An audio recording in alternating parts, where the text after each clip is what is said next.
El paciente de ese lado, si usted lo estimula, no va a tener reflejo del vómito. El paciente va a tener el 9 y 10 tiene que ver con el reflejo tusígeno. Entonces, si estimulan de ese lado, del mismo lado de la lesión, pues evidentemente no va a haber un reflejo de la tos.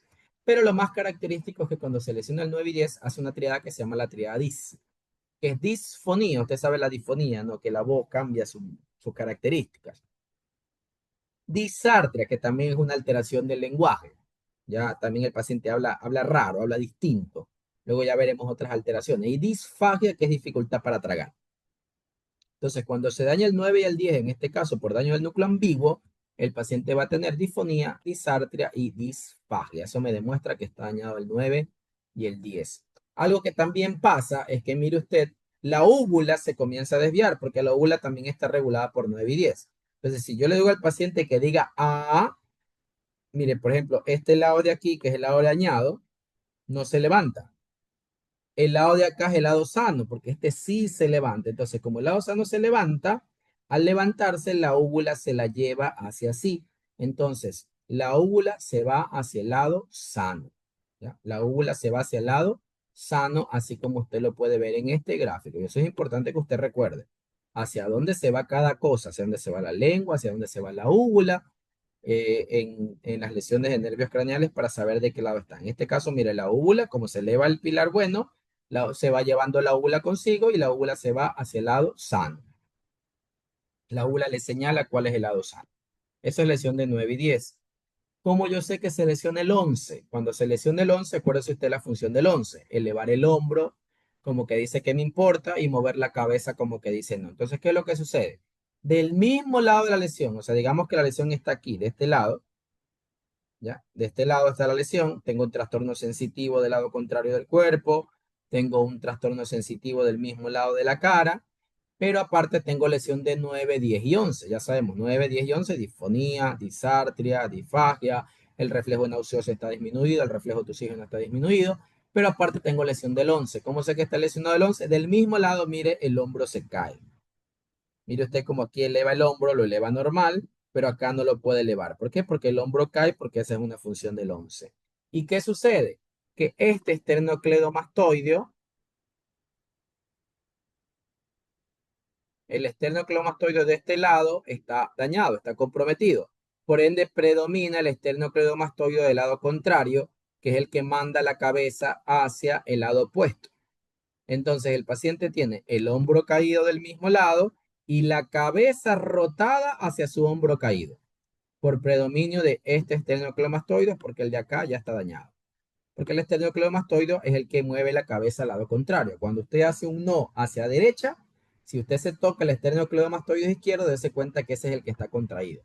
Si cuando usted rota la cabeza hacia la izquierda, toques el esternocleidomastoideo derecho y dése cuenta que ese es el que está contraído. Y toques el izquierdo y dése cuenta que ese está flácido. Porque el esternocleidomastoideo izquierdo rota la cabeza a la derecha y el derecho rota la cabeza hacia la izquierda. Entonces así usted ya sabe cómo son las lesiones de cada uno de los nervios craneales y lo conoce, bueno, también por síndromes. Entonces el síndrome vulvar medial y el de acá que sería el síndrome vulvar lateral que fue descrito por Wallenberg. ¿Ya? Wallenberg. Luego veremos ya las características vasculares. Y eso es lo que podemos conversar nosotros acerca de los síndromes de troncos cerebrales y poder entender pues cuáles son las lesiones de cada uno. Pasamos nosotros al siguiente tema, ya para terminar tronco encefálico. En relación al siguiente tema, es hablar del tronco, pero la parte de la sustancia reticular. Recordemos que hemos nombrado mucho la sustancia reticular y se encuentra la sustancia reticular en varias zonas, pero una zona importante es en el tronco encefálico. Ya hemos conversado mucho de ella, hemos visto varias funciones. Por ejemplo, ¿se acuerda usted la primera vez que conversamos de ella? Fue cuando hablábamos del fascículo espino retículo tálamo cortical, que decíamos que la vía del dolor tomaba la sustancia reticular para regular el dolor, que era una función, regulación del dolor, pero otra función importante que era para despertarlo, porque si usted estaba dormido y le producían dolor, se tiene que despertar con el miedo de que usted vaya a morir. Entonces, una función de la sustancia reticular es regular el ciclo vigilia-sueño, despertar y dormir. Por eso algunos dicen que la sustancia reticular es como el switch, ¿ya? Es como el interruptor. Le prende, lo apaga, prende, apaga, on, off, también el on, off le dice. Ya hablamos de la percepción del dolor, también tiene que ver con el movimiento, ¿se acuerda usted? Los fascículos ponto retículo espinal, el fascículo bulbo retículo espinal, tenían que ver con el movimiento por su nexo con la sustancia reticular. También tiene que ver con regulaciones de actividades viscerales, ¿sí? Estábamos viendo cómo gracias a la sustancia reticular yo puedo tener conexiones con las vías gustativas para producir saliva, puedo tener conexiones con la producción de lágrimas, puedo tener conexiones con la respiración, con el control cardíaco, con la regulación del jugo gástrico. O sea, hay mucha importancia en la sustancia reticular. Pero quizás hoy lo que más me interesa conversar es cómo la sustancia reticular regula el ciclo vigilia-sueño. ¿Ya? El ciclo vigilia-sueño. Entonces, veamos un poco más grande este gráfico, ¿no? Lo primero que tenemos que recordar es cuál es el concepto de la conciencia. Cuando hemos escuchado esa palabra, ¿no? Quizás hemos hecho algo malo, hemos hecho algo inadecuado y nuestros padres, parejas, amigos, conocidos, alguien que nos aprecie, que quizás quiere darnos un consejo, le puede decir a usted, ¿no? ¿Estás consciente de lo que acabas de hacer? Hacen algo terrible. Dice, ¿estás consciente, Pepito, Juanito, Ana, no sé, ¿estás consciente de lo que acabas de hacer? ¿Qué es lo que le trata de decir con esa frase de estás consciente de lo que acabas de hacer? Lo que yo entiendo cuando alguien me dice eso, todos quizás no lo han dicho en algún momento, es que has hecho algo que no es adecuado y si usted está consciente, o sea, si usted sabe todas las repercusiones buenas y malas de sus actos o del acto que va a tener, todo lo que va a llevar la realización de ese acto. O sea, estar consciente quiere decir saberlo todo, lo bueno y lo malo. Eso significa estar consciente. Ahora, si nosotros queremos conceptualizar la conciencia ya de forma un poquito más técnica, yo digo que estar consciente es cuando tengo un reconocimiento completo de mí, o sea, de mí mismo, de quién soy yo, cómo me llamo y todo ese tipo de cosas, ¿no? De que estoy vivo, sí estoy vivo, pero también un reconocimiento del medio que me rodea. O sea, yo reconozco a mi medio que me rodea, que por ejemplo en el aula son ustedes, ahorita es la computadora, en el caso de ustedes, es su familia que está o las personas que estén en el lugar donde estén recibiendo la clase, o donde vayan a escuchar cuando ya puedan escuchar. O sea, eso es la conciencia, un completo reconocimiento de mí mismo, si estoy vivo, no estoy vivo, que mi corazón lata, que mis intestinos hagan superistaltismo, que mis pulmones se expandan, y también de mi medio que me rodea, ya de la silla, la mesa, la computadora, las personas, etcétera, etcétera, etcétera. Entonces, ese completo reconocimiento es lo que hablamos, es lo que se llama conciencia. Ahora, traspasemos eso a la parte neuroanatómica. O sea, la conciencia está representada por la sustancia reticular. ¿Ya? La sustancia reticular es lo que hablamos de conciencia. ¿Cuál es el lugar donde encontramos sustancia reticular? Mire, la sustancia reticular o formación reticular, SARA se llama, le dicen SARA, ¿no? Su sistema activador reticular ascendente. Se encuentra en el tronco encefálico, mira aquí, se encuentra en el tronco encefálico, luego pasa al diencéfalo, específicamente más que todo tálamo e hipotálamo, y de aquí se va a la corteza cerebral. Usted sabe que llega principalmente a la subcorteza, por eso las lesiones de la vía piramidal a nivel subcortical producen trastornos de conciencia, porque llega principalmente a la región subcortical. Ahí es donde se encuentra predominante. Entonces, ese es el trayecto. Ahora, unamos, ¿no? Sustancia reticular es lo que se encarga de la conciencia.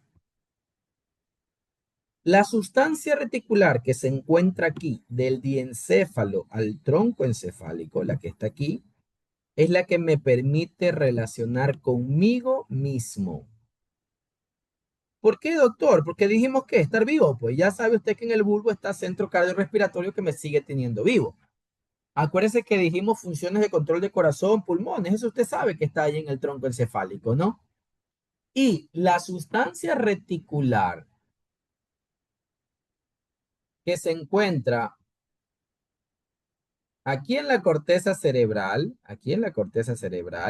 es la que me permite relacionarme con el medio que me rodea. Porque ¿cómo yo me relaciono con el medio que me rodea? Viéndolo. El centro de la visión está en la corteza. ¿Cómo me relaciono con mi medio exterior? Tocándolo. El área motora está en la corteza, sintiéndolo. El área sensitiva está en la corteza, hablando. El área auditiva, el área verbal está en la corteza. Escuchándolo. El área auditiva está en la corteza. Sintiendo el sabor de algo que me estoy comiendo. El área gustativa está en la corteza.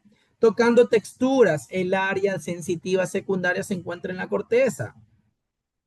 Entonces, la corteza cerebral, la sustancia reticular de la corteza, es la que me permite a mí relacionarme con el medio que me rodea.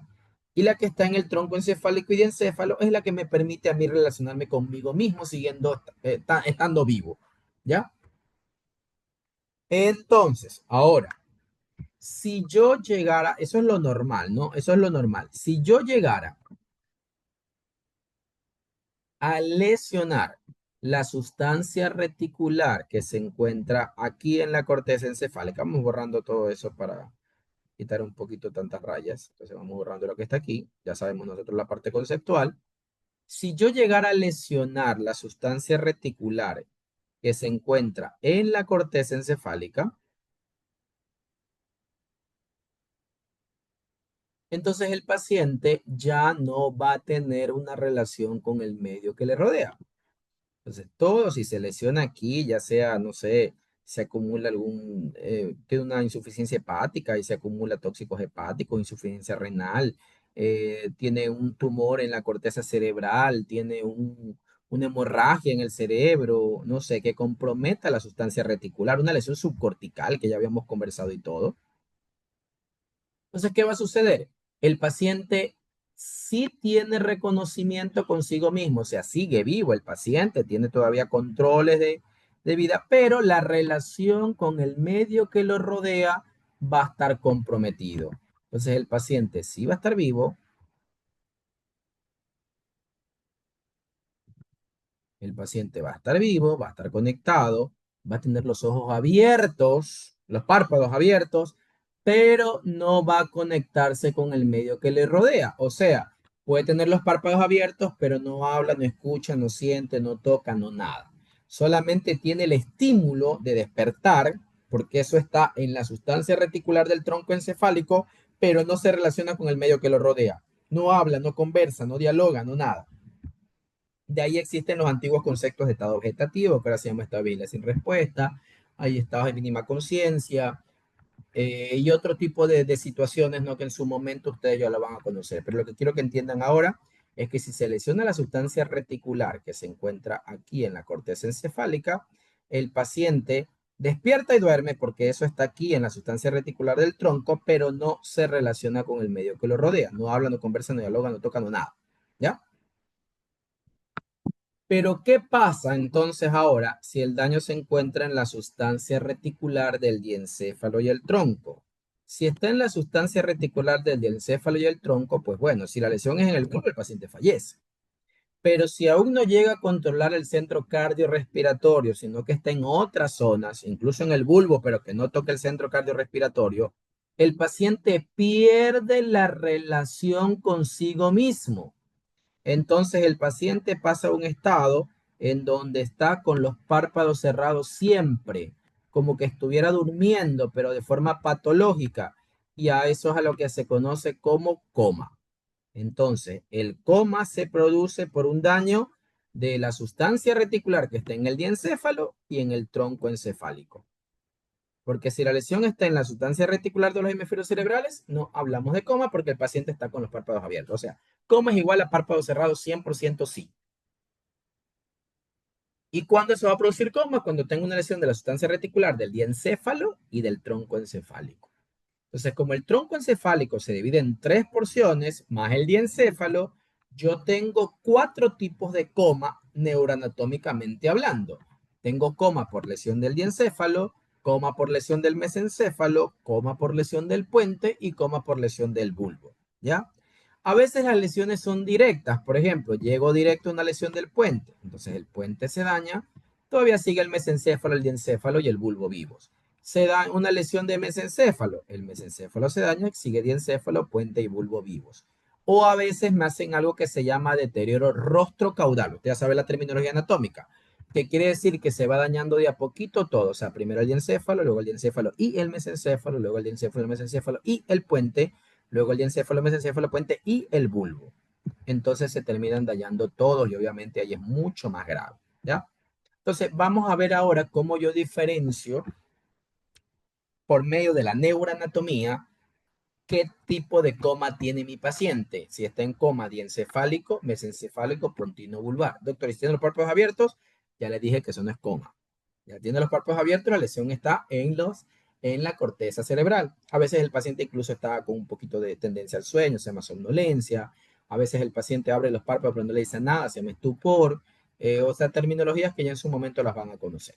Ahora, ¿cómo yo puedo diferenciar y saber dónde está la lesión? Si la lesión está en diencéfalo, mesencéfalo, puente o bulbo, por neuroanatomía. Es la única forma. La neuroanatomía me dice dónde está la lesión.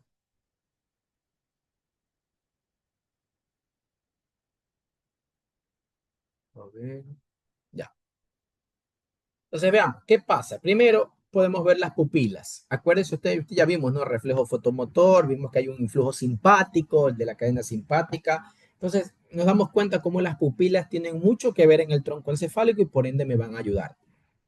Cuando yo tengo una pupila y el nivel es encefálico, acuérdense usted que ya habíamos conversado cuando vimos síndrome vulvar, que como el sistema nervioso simpático no tiene relación en los nervios craneales, solo el parasimpático, el sistema nervioso simpático tiene que irse del tronco directamente al hipotálamo.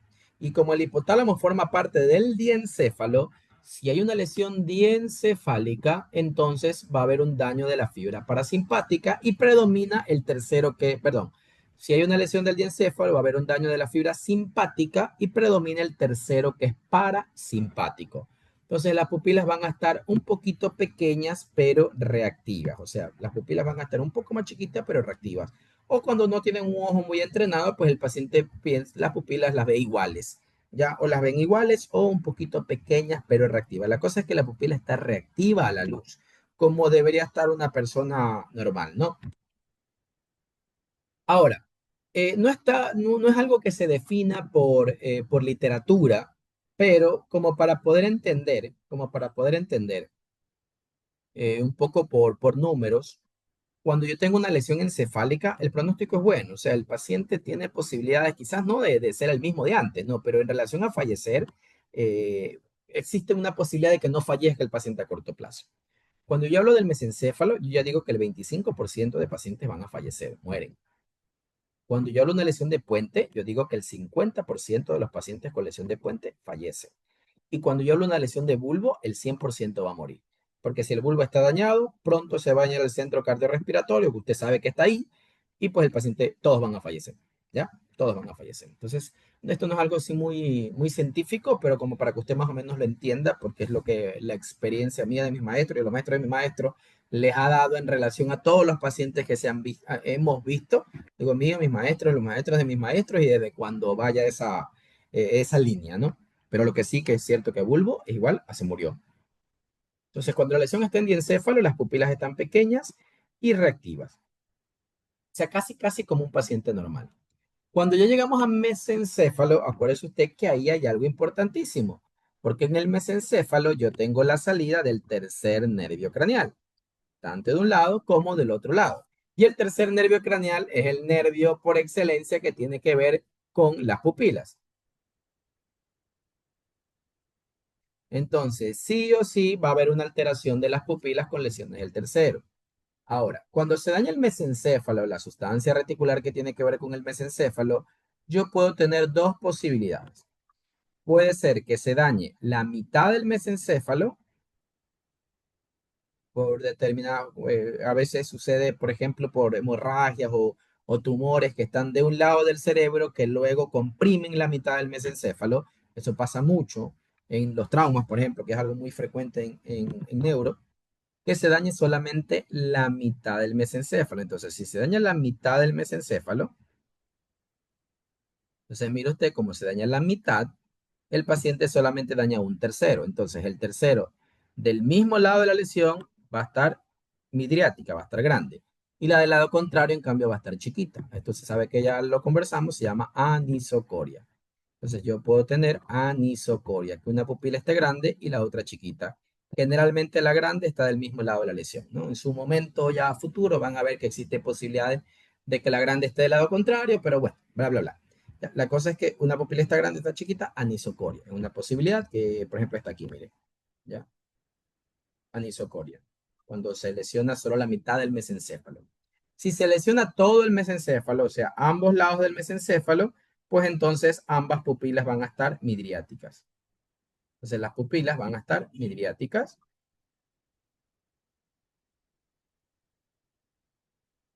La literatura dice hiporreactivas, o sea, van a estar midriáticas bilaterales grandes, grandes bilaterales, pero tienen algo de reactividad, ¿no? Tienen algo de reactividad porque igual el paciente está vivo, pues y acuérdense que igual el pronóstico no es tan malo y hay algo de fibra. Pero están midriáticas bilaterales hiporreactivas, con una reactividad pequeña. Cuando la lesión baja al puente, vamos a borrar todo esto que hemos hecho.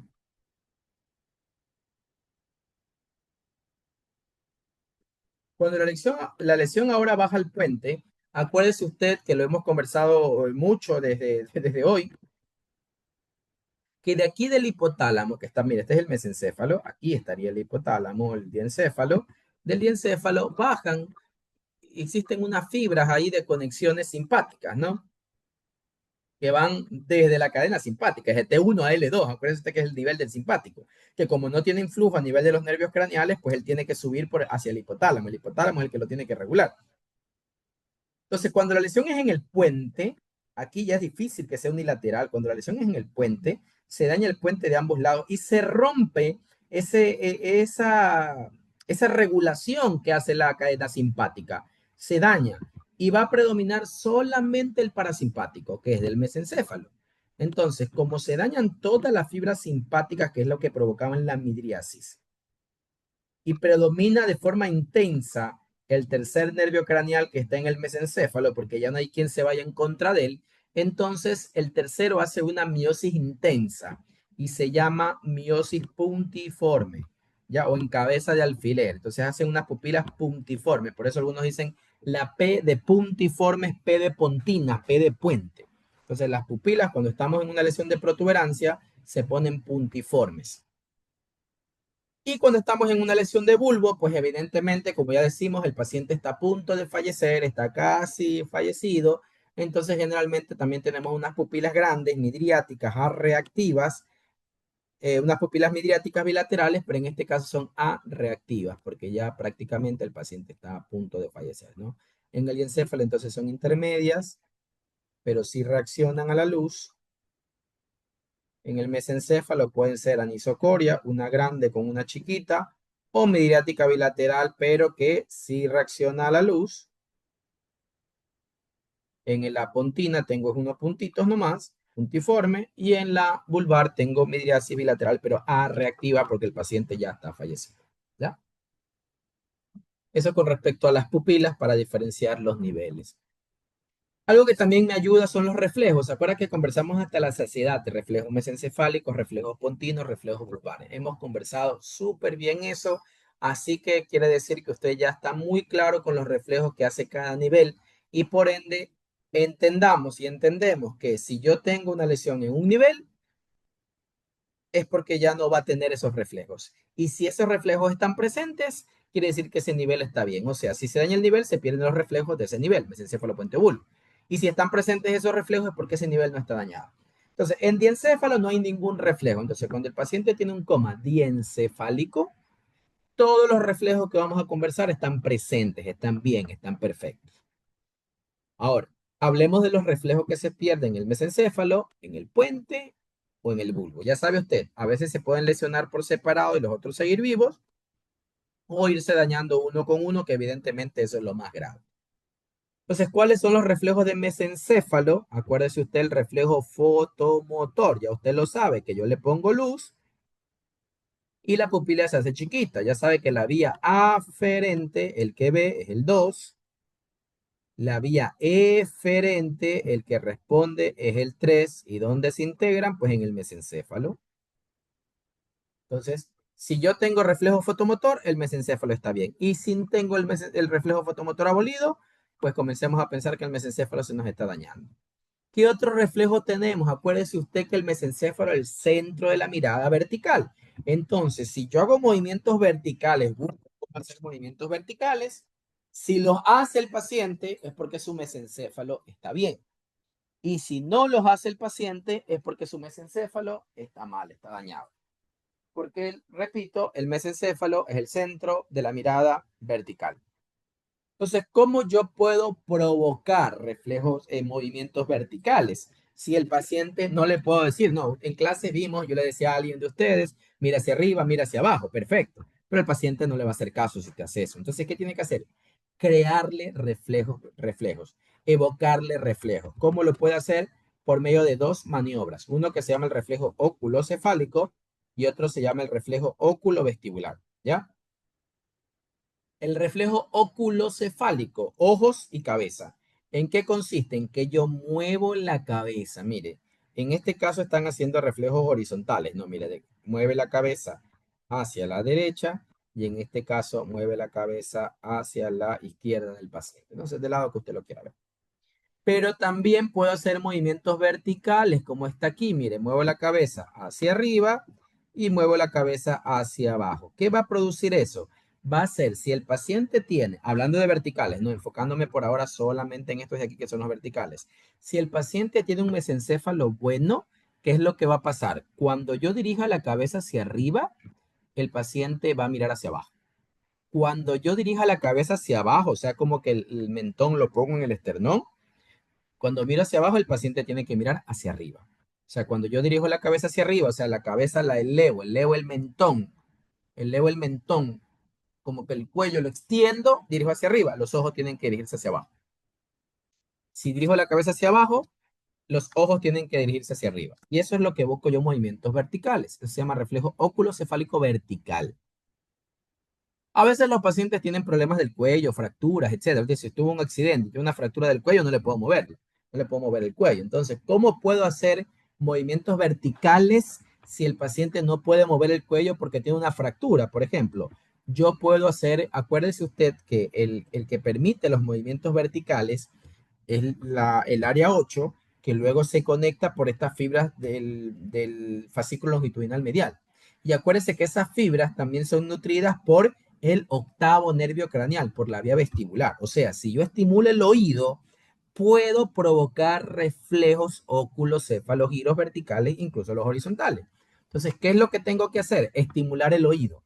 ¿De qué lado? Si yo quiero hacer movimientos verticales, acuérdese usted que se estimulan ambas áreas 8.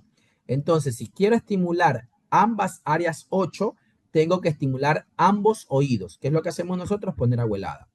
Mire, obviamente hay que verificar que no esté roto el tímpano, etcétera. Usted con una jeringuilla le coloca abuelada en ambos ojos, ¿no? Aquí no estoy yo creando, ¿no? Le coloca abuelada en ambos ojos.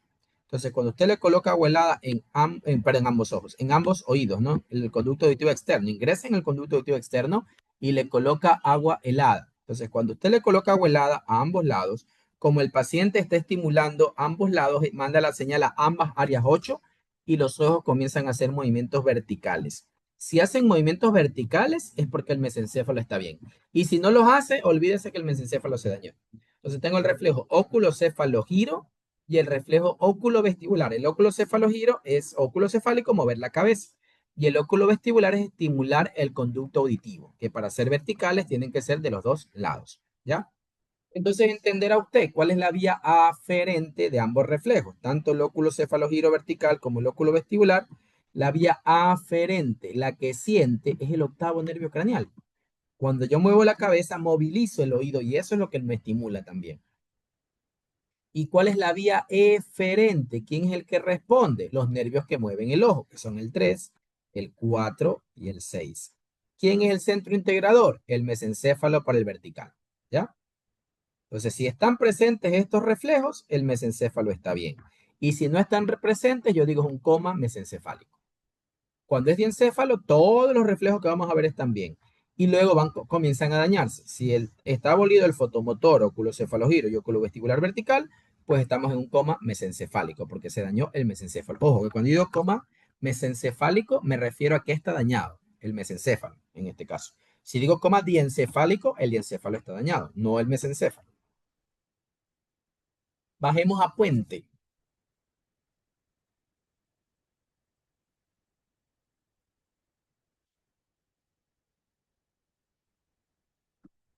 En puente, ¿qué reflejos yo tengo? Tengo el reflejo corneal, tengo el reflejo óculo-cefalogiro, pero y ahora el horizontal, en vez de ser por el vertical, porque acuérdense que el puente es el centro de la mirada horizontal. Ahí está la formación reticular para mediana pontina, que era la que formaba la conexión del 6 con el 3 para mirar a los lados. Y también el óculo vestibular horizontal, o sea, igualito que el anterior, pero en horizontal. El reflejo corneal, usted ya lo sabe, ya lo conversamos. Tocar la córnea, que es la vía aferente, es el 5, es el que siente, es el trigémino.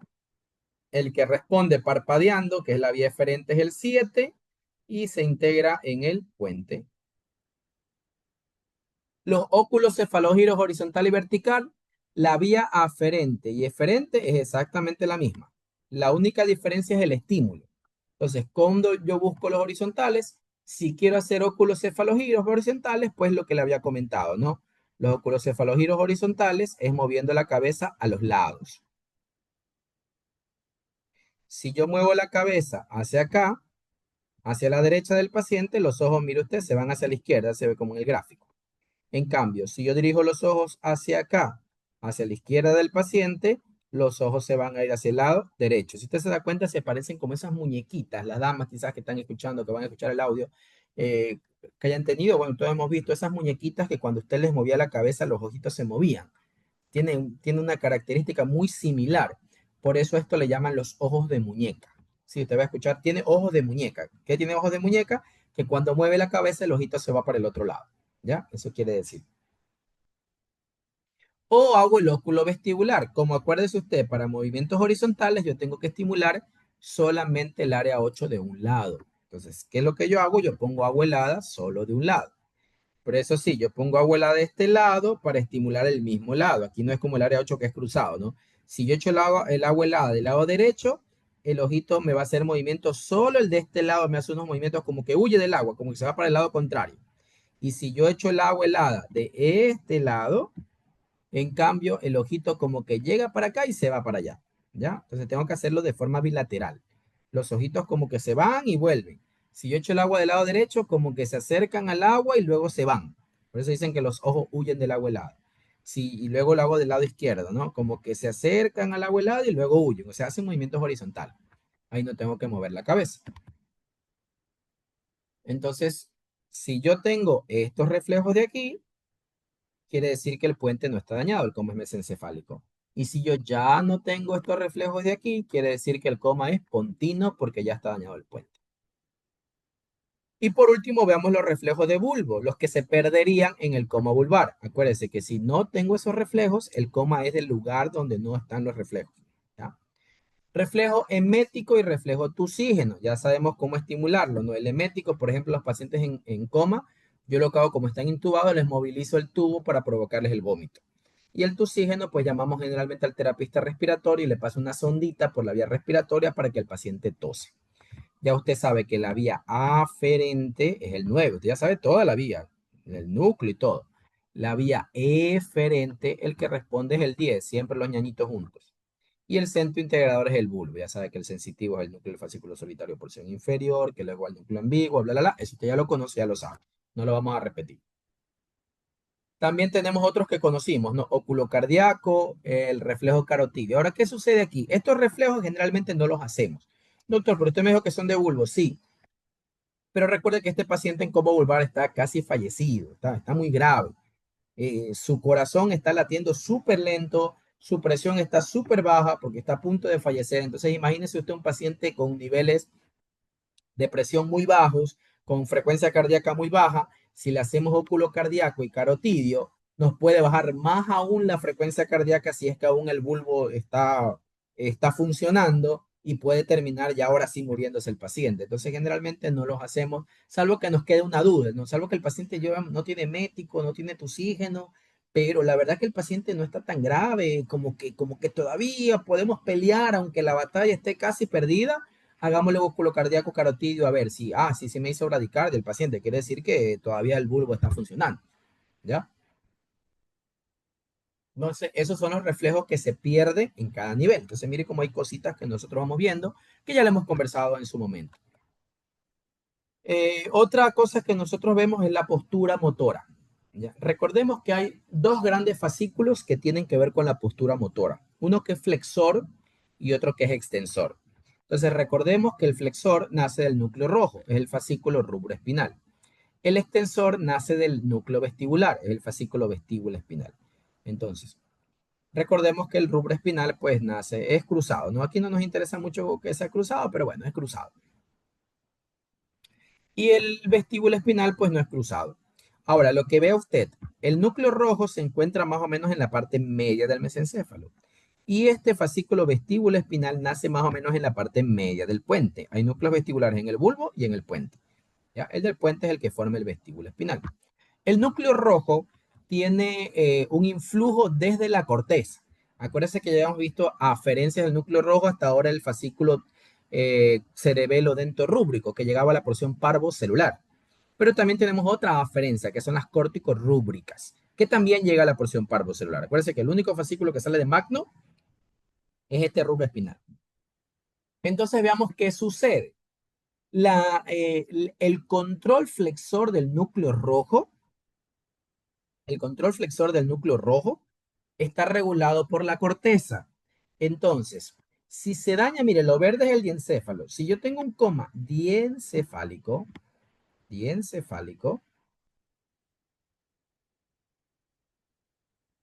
se pierde, se daña esta relación entre la corteza y el núcleo rojo. Entonces, ¿qué va a pasar en el coma diencefálico cuando se pierde la relación entre la corteza y el núcleo rojo?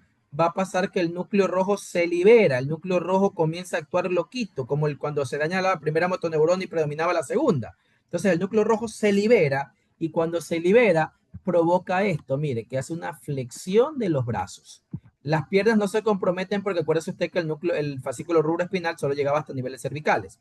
Eso antes le llamaban decorticación, ahora actualmente se llama flexión anormal. Decorticación es un término antiguo que no tiene nada que ver con la realidad. Entonces, cuando yo tengo una lesión de diencéfalo, el paciente hace una postura que se llama postura de flexión anormal, que es esta de aquí. Cuando yo le estimulo, si yo lo peñizco, le estimulo algo de dolor, el paciente lo que va a hacer es flexionar los brazos. Se llama flexión anormal. ¿Qué pasa cuando la lesión está en mesencéfalo? Mire usted que aquí tenemos que analizar bien, porque el núcleo rojo está en la mitad del mesencéfalo. O sea, no está en todo el mesencéfalo, ni solo arriba, ni solo abajo, está en la mitad. ¿Ya? Entonces, cuando nosotros tenemos una lesión en el mesencéfalo, mire, si la lesión está en la parte alta del mesencéfalo, o sea, antes de llegar al núcleo rojo, vamos a ponerlo con otro color para que usted me pueda entender. Mire, si la lesión está aquí, en la parte alta del mesencéfalo, ya, mire, esto es diencéfalo. Entonces, diencéfalo, tenemos flexión anormal. Aquí tenemos mesencéfalo, pero vamos a poner aquí mesencéfalo alto. Si la lesión está en la parte alta del mesencéfalo, antes de llegar al núcleo rojo, da la misma, ¿no? La fibra es la misma fibra que estaba bajando por el diencéfalo. Entonces, en la porción de mesencéfalo alto, también yo voy a tener flexión anormal. Cuando la lesión es de mesencéfalo alto, también voy a tener flexión anormal. Pero, ¿qué pasa? Cuando la lesión es de la parte baja del mesencéfalo, cuando la lesión es la parte baja del mesencéfalo, sigo en mesencéfalo, mire, sigo en mesencéfalo, pero si ya me compromete el núcleo rojo y el fascículo, ya el núcleo rojo se dañó. Entonces ya no puede haber flexión anormal porque ya el núcleo rojo, que es el que forma el fascículo rubroespinal, ya desaparece. O sea, se dañó el núcleo rojo, por ende, aunque indirectamente ya se dañó, indirectamente ya no funciona. Entonces, como este ya no funciona, ¿quién va a predominar? El vestíbulo espinal, porque es el único que sigue funcionando. Entonces, como ahora predomina el vestíbulo espinal, en la parte mesencefálica baja, en la mitad inferior del mesencéfalo, en cambio, como predomina el vestíbulo espinal y el vestíbulo espinal es extensor, el paciente hace esta postura de extensión de brazos y extensión de piernas. Acuérdese usted que igual en el puente también está el ponto retículo espinal que también es extensor. Entonces, en mesencéfalo bajo, yo voy a tener esta postura de extensión que antes le llamaban descerebración en la época de mi abuela, pero ahora, Dios gracias, se llama extensión anormal.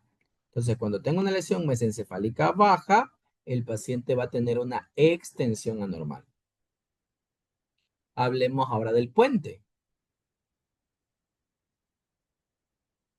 Igual, mire, cuando yo tengo una lesión del puente alto hasta, desde la parte alta del puente hasta el núcleo vestibular, entonces le podríamos llamar a sí mismo puente alto, antes de llegar al núcleo vestibular, yo voy a tener también extensión anormal. Entonces, extensión anormal es de mesencéfalo bajo y de puente alto. Porque lo mismo, no sigo dañando la fibra rubroespinal. Pero, ¿qué pasa cuando ya tengo una lesión de puente bajo? Cuando yo tengo una lesión de puente bajo, ya daño también al núcleo vestibular, que era el único que me tenía la extensión anormal. Entonces, ya daño al núcleo vestibular en la lesión de puente bajo. Entonces, ya no hay ninguno. Ya se murieron todos. Tanto el extensor como el flexor ya se quedaron dañados. Entonces, cuando tengo una lesión de puente bajo, el paciente ya no tiene ni flexión ni extensión. Ya no tiene tono muscular. Está totalmente flácido. Nosotros le llamamos atonía. No tiene, está en atonía.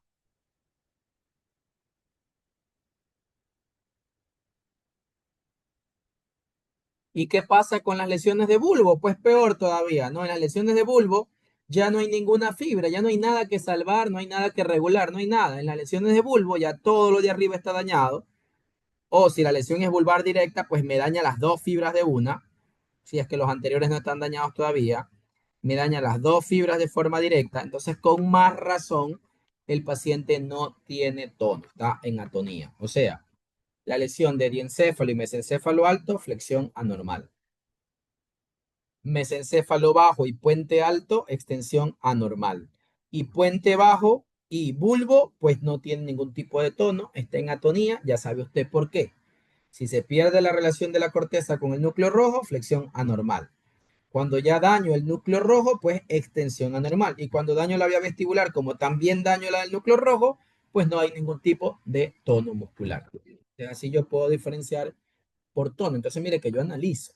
¿Ya? Yo analizo por cada uno, ¿ya? Ya cuando vea algo un poquito más sutil, vea neurología con el docente que le toque, pues ahí ya vamos a ver que también hay mix, ¿no? Puede salir un poquito de puente, un poquito de mesencéfalo y ser mesencéfalo continuo, etcétera, etcétera, etcétera.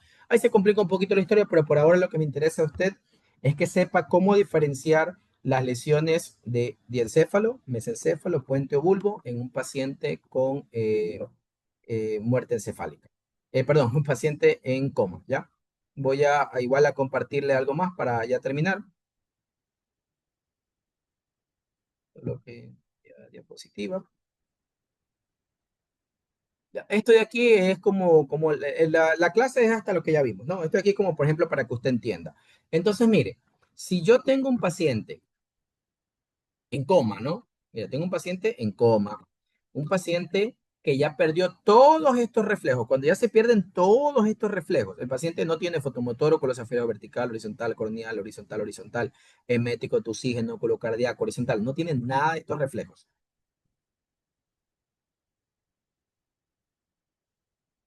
Todos estos reflejos, vamos desde el comienzo, ¿no? El paciente está en coma, el paciente tiene las pupilas midriáticas reactivas, el paciente ya no tiene nada de estos reflejos. Ya nada, todos estos reflejos los buscamos, ninguno está presente. No tiene un cefálico, no tiene un vestibular, está en atonía, no tiene ninguna postura, ningún tipo de tono. Entonces, en ese momento, es cuando yo digo que el paciente tiene criterios clínicos. Se pone rarito esto. Criterios clínicos de muerte encefálica, ME. Ojo que yo no le digo muerte cerebral, porque si usted se puede dar cuenta, yo no he hablado del cerebro.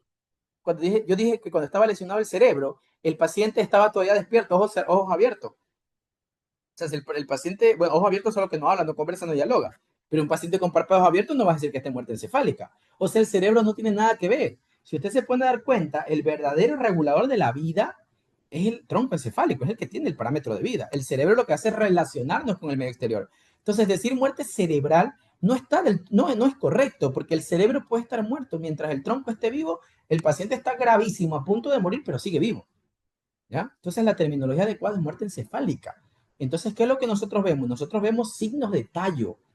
Cuando yo tengo ausencia de todo lo que hemos conversado, yo digo que el paciente no tiene signos de tallo, no tiene signos de tronco encefálico. Mira usted la importancia del tronco encefálico. Usted va a escuchar esa terminología y ya va a saber a qué se refiere. Doctor, el paciente está sin signos de tallo. O sea, quiere decir que no tiene tono muscular, mirasis bilateral reactiva, no tiene oculocefalogía horizontal, vertical, corneal, emético, tusígeno, colocardíaco, todos los reflejos que usted ya sabe, no los tiene. Eso ahí es cuando yo digo sin signos de tallo. Entonces, cuando yo tengo un paciente sin signos de tallo, es un paciente con sospecha de muerte encefálica. Ojo que le digo sospecha. Muerte encefálica en muerte encefálica no es como pedir un menú, no es como usted dice, quiero unas papitas, no. Decir muerte encefálica es una terminología seria, porque mire usted que ese paciente o es donante de órganos o va a ir al cementerio. Entonces, no le puede decir muerte encefálica así por así, sin hacer un análisis correcto y adecuado, porque si no, usted puede meterse en un serio problema, donde el paciente no esté en muerte encefálica. ¿Qué es lo que decimos nosotros al inicio? Si no tiene nada de esos reflejos, te dice, el paciente tiene criterio clínico de muerte encefálica o no tiene signos de tallo. Cuando yo digo no tiene signos de tallo, todo el mundo sabe que lo que yo quiero decir es que casi seguro está en muerte encefálica. ¿Pero por qué le digo casi seguro? Porque es un proceso. Entonces yo le explico más o menos el proceso para que usted lo sepa y en su momento pues ya lo vamos a conversar de una manera mucho más detallada en años superiores. Por ejemplo, primero, cuando yo ya tengo un paciente sin signos de tallo, o sea, sin ninguno de los signos, todo el pocotón de cosas que hemos conversado, que ya no tiene nada de eso, donde el paciente no tiene nada de eso, lo primero que yo tengo que hacer es algo que se llaman prerequisitos, por ejemplo, ¿ya? Prerequisitos para ver si el paciente es candidato para evaluarlo ahora sí de verdad para confirmar si tiene o no tiene muerte encefálica. Entonces, ¿qué es un prerequisito? Mire usted, por ejemplo, tengo que tener una tomografía que me demuestre que el señor tiene una lesión cerebral inmensa, lesión encefálica inmensa, una hemorragia masiva, un tumor grande, todo ese tipo de cosas. Porque si la tomografía es normal, me queda la duda, ¿no? El paciente está en muerte encefálica, pero no tiene nada en la cabeza, la tomografía está perfecta. Entonces, primero tengo que tener eso. Segundo, tengo que ver que no tenga sedantes. Imagínese usted, quizás el paciente está sedado de tal forma que le puedo suprimir los signos de tallo. Eso puede pasar. Hay sedantes que le pueden suprimir los signos de tallo, pero yo le quito el sedante y el paciente despierta. Entonces tengo que estar seguro de eso. La temperatura, la hipotermia le puede ausentar sus signos de tallo. Entonces tiene que el paciente tener la temperatura normal, exámenes de laboratorio normal. Entonces mire usted, decir muerte encefálica no es pedir un plato de arroz. Decir muerte encefálica es algo serio y por ende usted tiene que analizarlo. Luego que el paciente tiene los prerequisitos cumplidos, que no tiene sedación, que no está en hipotermia, que tiene una tomografía que me justifique que el paciente realmente sí tiene su encéfalo dañado, ahí yo paso a la parte de evaluación. Todo lo que hemos conversado, cómo están las pupilas, todititito los reflejos que hemos conversado en métrico, tusígeno, colocardíaco, obviamente en orden, ¿no? El tono muscular. Vemos otros parámetros que en su momento los hemos de conversar, como otros tipos de reflejos que ya luego a su futuro lo van a conocer. El dipping ocular, el bombing ocular, robing ocular. Buscamos patrones respiratorios, hay respiración Cheyne-Stokes, hiperventilación neurogénica, patrones respiratorios que ya en semiología los van a conocer y luego los podríamos discutir en su momento cuando el ciclo lo amerite. Entonces vemos determinadas cosas. Lo más importante de lo que hemos conversado, si está ausente, es decir, si no hay ningún signo de lo que hemos conversado, todos están ausentes, yo tengo que esperarme 6 horas y en 6 horas volverlo a evaluar y yo otra vez tienen que estar ausentes. Mire, usted es un proceso, no es hasta muerte encefálica, ¿sí o no? Entonces, mire, evaluó 6 horas. Si después de las 6 horas yo veo que sí, efectivamente, el paciente no tiene signos de tallo, le sumo otras cosas que es ponerle un fármaco por la vena para que la frecuencia cardíaca cambie y si no cambia es porque no hay fibra ya cerebral que cambie. Hay también un test que se llama test de apnea, por ejemplo, que es desconectarle del ventilador para ver si el paciente tiene respiración, porque acuérdese usted que el bulbo es el centro respiratorio. tiene que ver con la respiración. Si no respira, quiere decir que el paciente no tiene un bulbo funcional. O sea, se hacen otras cositas más. Si todo eso sale negativo, el paciente no respira. Cuando le desconectan, el paciente tiene sus dos evaluaciones con 6 horas de diferencia, donde todo salió negativo. Lo de la respiración generalmente ya no se los desconecta, se les hace un modo ahí en la ventilación para que él respire como que espontáneo, como lo que él quiera, ¿no? Y si no respira, pues evidentemente es que no tiene un centro respiratorio funcional. Pero bueno, si todo eso sale negativo, ahí yo recién digo que el paciente está con muerte encefálica y ahí es que uno averigua pues, si el paciente es donante, porque si es donante, pues para que sea donante. Si no es donante, pues se conversa con la familia, porque esos pacientes, pues poco a poco van a terminar ya con la vida total, ¿no? Entonces, igual, cuando yo tengo un paciente en muerte encefálica, lo que le dije el primer día de clases que nos conocimos, quiere decir que el encéfalo está muerto, que ya no hay encéfalo. Y la literatura es clara, un paciente con muerte encefálica es un paciente muerto, fallecido. Entonces ya no hay nada que hacer con él. O dona órganos o fallece y va al cementerio, que se suene feo y crudo, pero tengo que ser directo con ustedes para que me entiendan la realidad. Porque la función del cerebro es lo que regula la vida. Si usted no tiene cerebro, no importa que el corazón siga latiendo, no importa nada, el paciente está fallecido. Entonces ahí lo que sirve es o donar o, bueno, pues lamentablemente ir al cementerio. Y así es como son. En otros países, por ejemplo, exigen no solamente estas pruebas, para estar seguros que está en muerte encefálica, exigen pruebas de imágenes, como por ejemplo el electroencefalograma, que no es muy creíble porque el electroencefalograma mide la actividad eléctrica del cerebro, ya sabemos que el tronco aquí es el que sirve, pero también se hacen otras pruebas como estudios vasculares, por ejemplo, una tomografía de vasos del cráneo, donde se ve que ya el encéfalo no tiene vascularización porque ya está muerto. Se hacen otros estudios potenciales evocados, que es para ver eléctricamente si el cerebro sigue, el encéfalo sigue funcionando. Y bueno, otras pruebas. En nuestro país eso no es ley. Si usted con estas dos pruebas de diferencia, 6 horas de diferencia, está seguro que el paciente no tiene ningún reflejo, ni corneal, ni tusígeno, ni emético, ni oculocardíaco, ni si le pongo fármacos, ni si le hago test de apnea, ni oculocefalogiros, nada. En las dos evaluaciones está seguro que no tiene nada, usted ya le puede diagnosticar como muerte encefálica. En otros países piden que aparte le hagamos estudios. Ahora, si por ejemplo el paciente que usted tiene, no sé, tuvo un accidente y la cara está destrozada, entonces evidentemente usted no le puede hacer oculocefalogiros, no le puede hacer corneal. Así la tomografía le grite que el paciente tiene un desastre en el cráneo, no le puede hacer la evaluación. En esos casos, ahí sí de ley tenemos que hacer imágenes. Por ejemplo, el estudio vascular, que le digo, hacemos una tomografía de los vasos del cráneo y se ve clarito que el vaso sanguíneo llega hasta el cuello y no entra al cráneo. Quiere decir que ese encéfalo está muerto porque no tiene vascularización. O sea, ahí sí nos toca utilizar exámenes complementarios. Pero si nosotros estamos seguros con toda esta evaluación que hemos conversado de que no hay ningún signo de tallo, entonces yo puedo decir que el paciente está en muerte encefálica y se hace pues el proceso que toque. Listo, jóvenes, esto es lo que quería conversar con ustedes el día de hoy. La clase queda grabada. Apenas se termine de grabar, pues yo se las voy a compartir. Saludos y que estén bien. Si tienen alguna duda, la pueden compartir por medio de su coordinador o si alguien está escuchando ahorita y tiene alguna duda, pues me avisa. Si no, damos por terminada la clase.